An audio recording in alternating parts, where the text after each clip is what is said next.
Let's go on to the next patient. We'll create a new record by pressing the new record button here. The same button appears down there as well.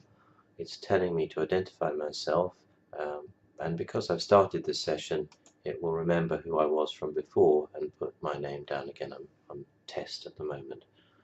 And here we are. I'm going to put in the NHS number for my second patient, and the MRN details there, which I get from the clinical records, and we'll give this patient a different diagnosis from the first patient, and we'll see what happens when we do one of the assessments. So let's make this a follow-up patient that you're going to see again and give them a diagnosis of rheumatoid arthritis. You can choose that by typing in RH, and then you'll get to that diagnosis.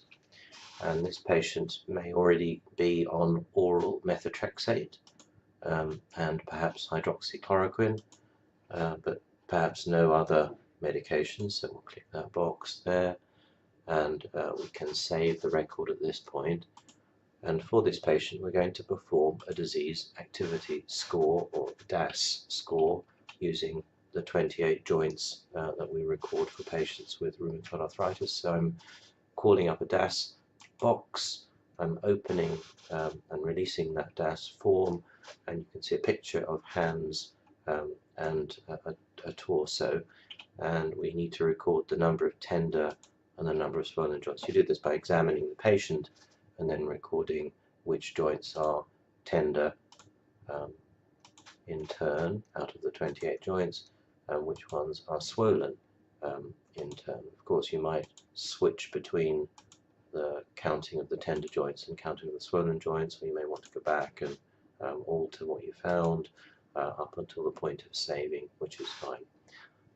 Once you've completed that, you do need to look up the medical records to find the CRP value relating to this visit.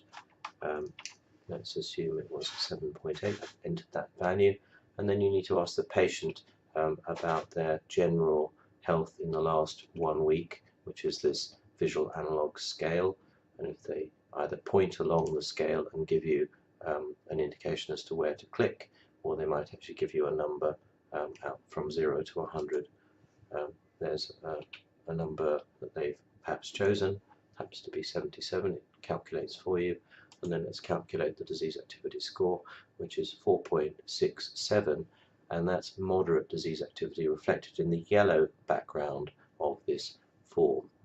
If the patient had more severe disease, they had more joints involved, and we can artificially perhaps do that by increasing the number of tender and the number of swollen joints recorded, and also perhaps increase the inflammation index on the CRP, maybe make that 56 instead of 7.8.